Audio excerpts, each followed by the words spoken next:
Salut les players, on se retrouve pour une nouvelle vidéo. Ça y est, c'est la dernière journée de cette saison régulière de Ligue des Champions. C'est le moment, Anderson, pour le PSG d'aller décrocher son ticket pour les playoffs. Bah écoute, ça passe ou ça casse pour le Paris Saint-Germain, hein, féminin. Voilà, je pense qu'on n'est pas ensemble. Ah, on n'est pas ensemble là-dessus parce que moi je suis déjà qualifié. Et pour toi, c'est un match super important face à une équipe qui, elle aussi, veut être qualifiée. Alors, après, on le rappelle quand même, hein, un match nul arrangerait les deux équipes. On va en parler. Je pense que le Paris Saint-Germain va à Stuttgart pour décrocher les 3 points. Voilà, tout simplement, on n'a pas d'autre choix. On est obligé d'avoir cette mentalité de vainqueur, même si un match nul nous suffit. Il faut être dans cette optique d'aller chercher les 3 points et d'aller décrocher cette qualification après ce match incroyable face à Manchester City, bien entendu. On va faire cet avant-match. N'hésitez pas à mettre votre petit like, ça nous aide beaucoup, notamment au référencement. Abonnez-vous également si ce n'est pas encore fait. Et on envoie le générique, c'est parti!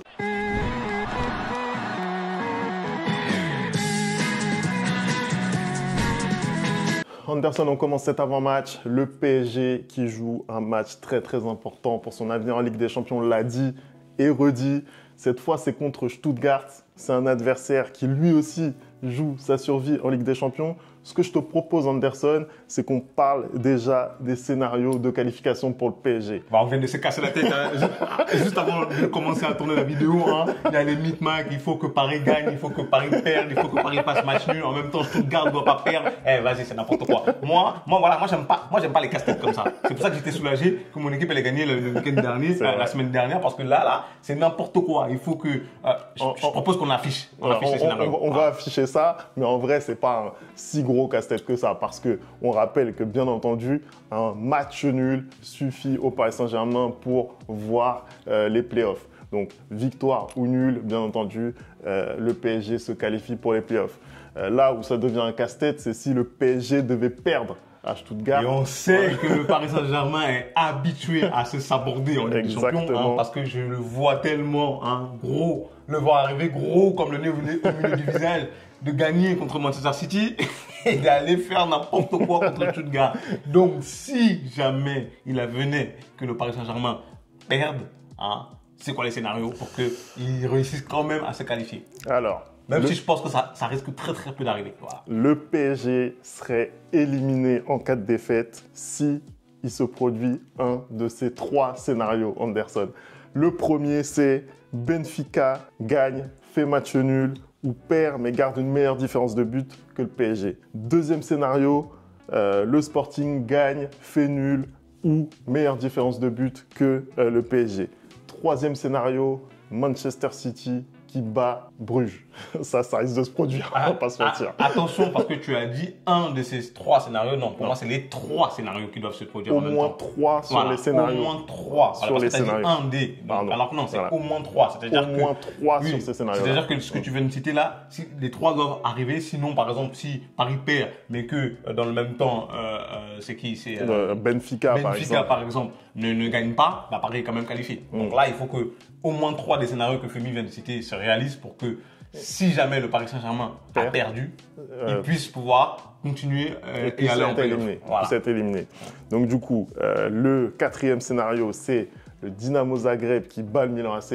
Et le dernier scénario, c'est Donetsk, le Shakhtar Donetsk, donc qui gagne à Dortmund et qui refait son retard à la différence de but. Je dois dire il y a un bel écart quand même à la différence de but. Je dois dire qu'on a un scénario assez particulier. Hein. On va vivre déjà pour commencer une soirée Ligue des Champions assez exceptionnelle parce que c'est la première fois, je pense, de l'histoire où on a 18 matchs en multiplex en même temps. Hein. Je pense que les téléphones vont sonner à gauche, à droite toutes les 2 secondes. Hein.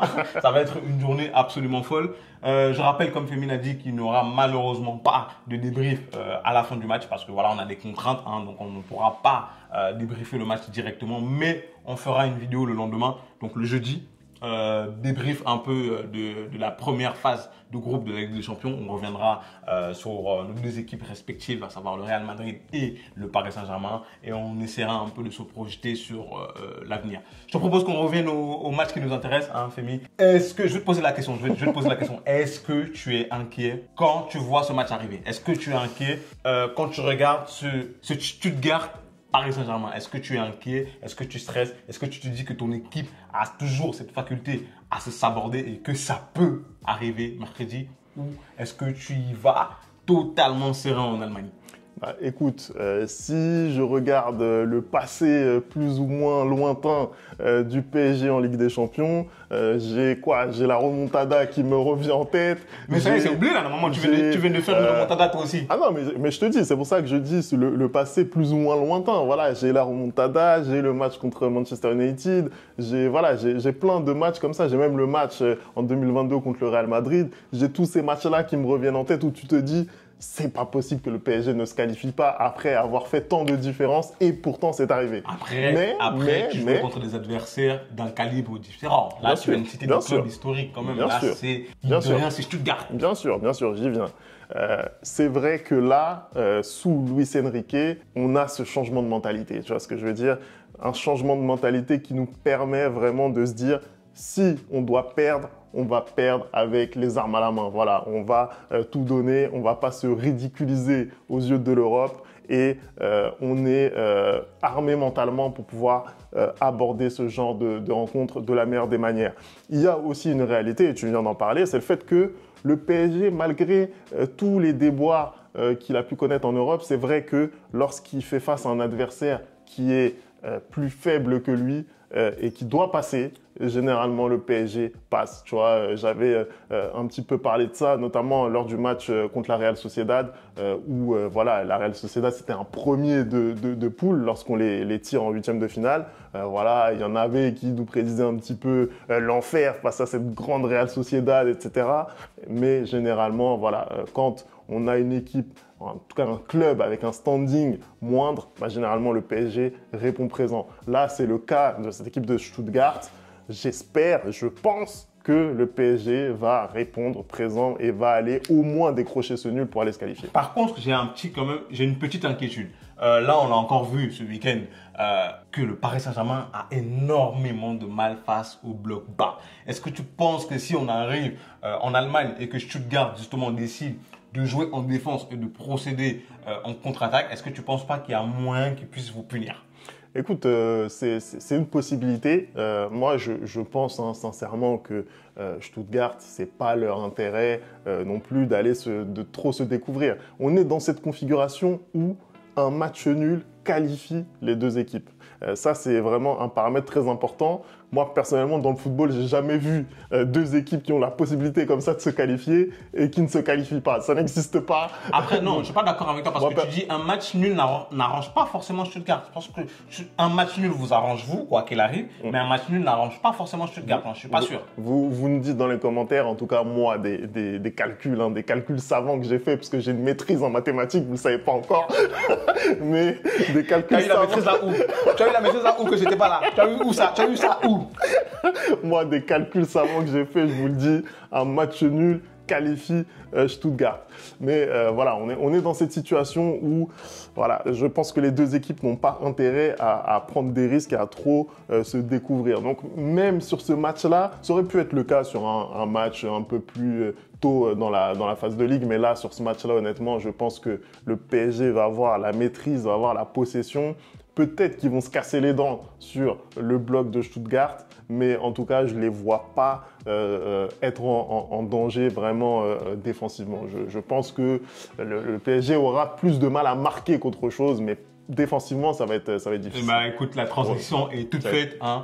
Tu parles de Paris Saint-Germain qui aurait peut-être du mal à marquer. J'ai envie de te dire, là, on a vu un 11 face à Manchester City, où on a eu l'absence notamment de Ousmane Dembélé en début de rencontre. On a eu la titularisation de Kang Lin-Yi. Hein. Oh là il n'est pas passé celui-là. Kang Lin-Yi. Celui-là, il n'est pas passé. Les mauvaises habitudes de la saison dernière. On a eu la titularisation de Kang Lin-Yi. Hein. Moi, j'ai envie de te demander aujourd'hui, Femi, c'est quoi la proposition que tu vois face à Stuttgart? Est-ce que tu penses qu'il va aligner son 11, son 11 de gala, hein? On commence tu me le disais avant qu'on tourne la vidéo, à deviner un peu le 11, ou est-ce que tu penses qu'on risque d'avoir quelques petites surprises?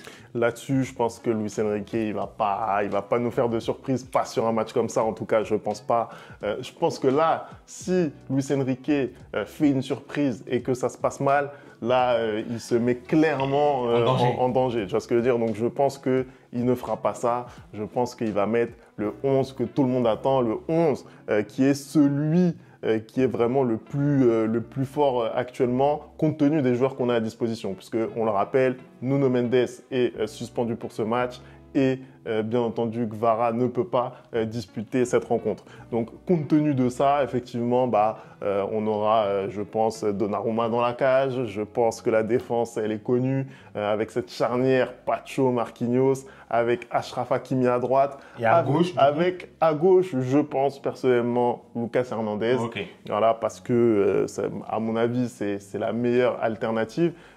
Peut-être qu'il fera confiance aussi à Lucas Beraldo, parce qu'on l'a vu plusieurs fois, Lucas Beraldo jouer sur ce flanc gauche. Et on rappelle aussi que Lucas Hernandez revient malgré tout d'une grosse et longue blessure.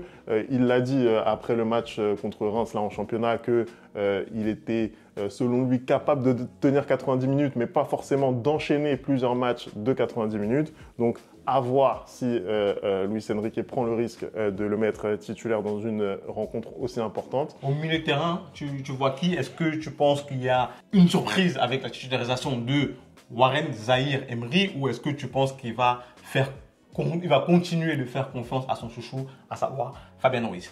C'est une question difficile à répondre. Moi, personnellement, je pense que je pense que tu ne veux pas de Fabien Ruiz. Ah oui, mais après, là, je ne pense pas être seul. Je pense que tous les supporters parisiens sont d'accord avec moi aujourd'hui. Maintenant, la question, c'est de savoir ce que Luis Enrique va faire. Luis Enrique, je pense qu'il a des yeux. Il a vu, comme nous, le match contre City et il a vu le avant-après. Tu vois, il a vu l'entrée incroyable de Warren sur le terrain en milieu de semaine. Tu vois ce que je veux dire? Il l'a vu dans un match si important. Voilà, pour moi, je ne comprends pas qui voit ce match-là, qui voit la presta de Warren après son entrée en jeu et qui ne lui fasse pas confiance pour démarrer à Stuttgart mercredi. Je n'y crois pas. Donc pour moi, ça sera un milieu de terrain avec João Neves, bien sûr, avec Vitinha et avec Warren Zaïre-Emery pour ce match-là. On passe à l'attaque.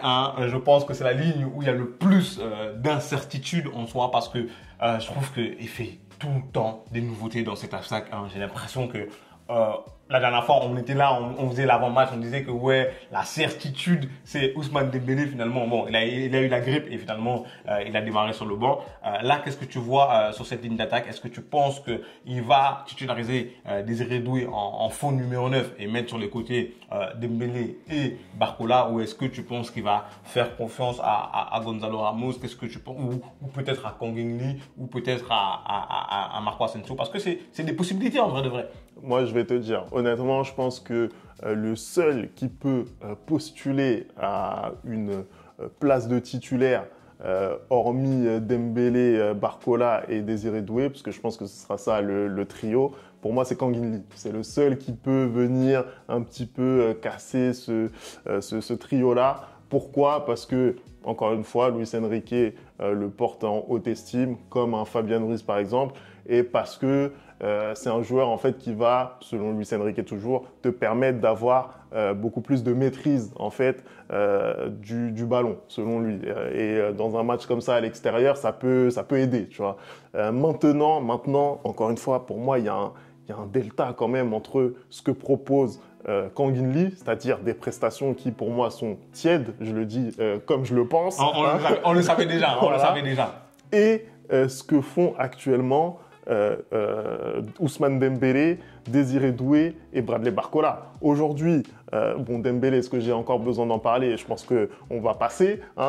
Désiré Doué, aujourd'hui, depuis début décembre, il marche sur l'eau, on va pas se mentir. Surtout, il fait preuve vraiment d'une maturité avec le ballon. En plus d'avoir cette insouciance dans ses dribbles, il a cette maturité, il prend ses responsabilités aussi pour pouvoir notamment déclencher des frappes qui sont toujours dangereuses. On l'a vu aussi contre City. Donc c'est vraiment un joueur avec une grosse panoplie, avec beaucoup de polyvalence aussi. Donc j'imagine pas un Désiré Doué dans cette forme ne pas commencer à Stuttgart. Et puis il y a le cas de Bradley Barcola. Barcola qui, je ne sais pas ce qu'il a mangé à la mi-temps du match contre City, mais en tout cas, il y a eu vraiment une volte-face. Ah, il a intérêt, hein, parce que je pense qu'il va avoir de la concurrence qui arrive. Je pense qu'il a senti le vent de la concurrence arriver. Et là, Barcola, bizarrement, depuis que Guevara a signé, Barcola retrouve ses jambes, retrouve ses capacités. J'ai eu peur, j'ai cru qu'il allait dire retrouve des couleurs. Voilà, j'ai eu peur, je te voyais venir. Moi, je dis pas ça, je dis pas des choses comme ça. C'est bien. Mais en tout cas, voilà, on le voit vraiment revenir en forme dans cette équipe. Et c'est vrai que Luis Enrique lui a toujours fait confiance. Il a toujours fait confiance. Même quand il était moins bien, il lui a fait confiance par les paroles, en le défendant en conférence de presse, et par les actes, en lui maintenant sa confiance, en le gardant titulaire dans cette équipe.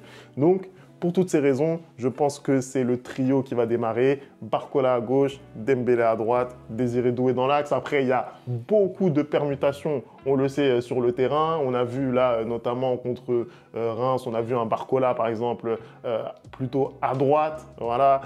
Désiré Doué, on sait qu'il est capable aussi de jouer à droite, de jouer à gauche, de jouer faux numéro 9. C'est le cas aussi d'Ousmane Dembélé, capable de jouer à droite, capable de jouer dans l'axe. Donc voilà, je pense qu'il y a beaucoup d'imprévisibilité au niveau des positions vraiment de ces trois joueurs. Et en plus, ils sont en forme. Donc pour moi, c'est le trio qui va débuter. Moi, je suis assez d'accord avec toi sur la formation. Je pense que c'est exactement ça qui va être... que Luis Enrique va aligner pour aller obtenir un résultat face à Stuttgart.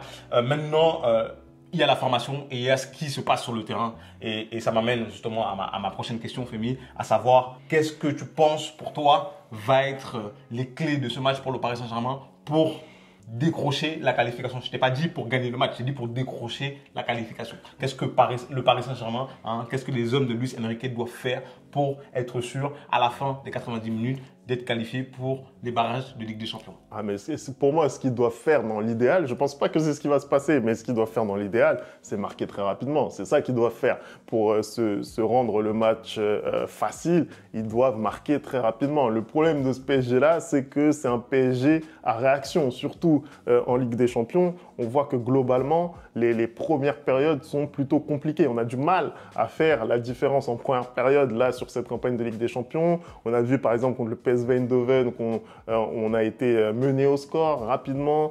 Contre l'Atlético, on avait marqué très rapidement, mais on a été rejoint aussi rapidement. Donc, pas de différence faite en première période. Le match contre City, on ne fait pas la différence en première période.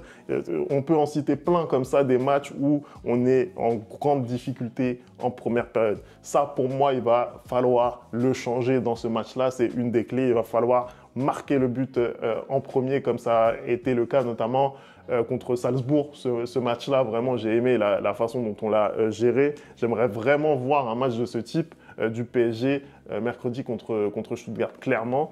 Donc ça va être une des clés. Et pour arriver à marquer rapidement, il va falloir avoir la maîtrise de ce ballon et avoir de l'imagination. On sait que voilà, les blocs bas, c'est compliqué, mais malgré tout, on est capable. On est capable. Sur l'action qui a amené le but contre Reims, on a vu la percée d'abord de Guevara, mais après, on a vu aussi le jeu fait de petites passes qui permet justement de percer ce genre de bloc. On est capable de le faire, on a la qualité pour le faire. Il faudra le faire contre Stuttgart. Je suis totalement d'accord avec toi et je pense qu'il faudra, en fait, vu que tu te déplaces et tu es à l'étranger, tu es face à un public hostile, je pense qu'il faudra très très rapidement mettre de l'intensité dans le jeu, mettre de l'intensité dans le match et montrer que tu viens là pour obtenir un résultat. Si tu peux marquer rapidement, c'est toujours mieux. Je pense que ça te simplifie le match et ça te permet aussi de mieux voir venir parce que si tu marques rapidement le 1-0, au pire,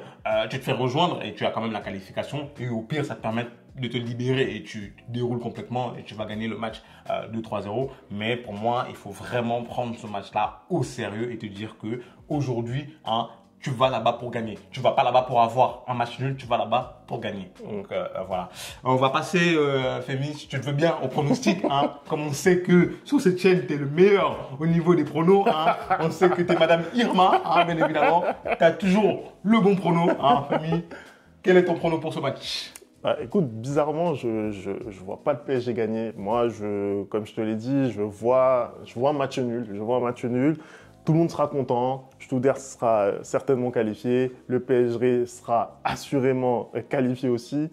Je vois un match nul, je vois un 0-0. Je vois un 0-0. Ah ouais, carrément. Je pense que voilà, on n'a toujours pas résolu nos difficultés offensives. Mais malgré tout, je pense que voilà, on va pas se mettre en danger, on aura la possession 0-0. Je suis pas d'accord avec toi. Je suis pas d'accord. Je pense que Paris va aller là-bas clairement pour en découdre et pour terminer le boulot qu'ils ont commencé la semaine dernière avec Manchester City.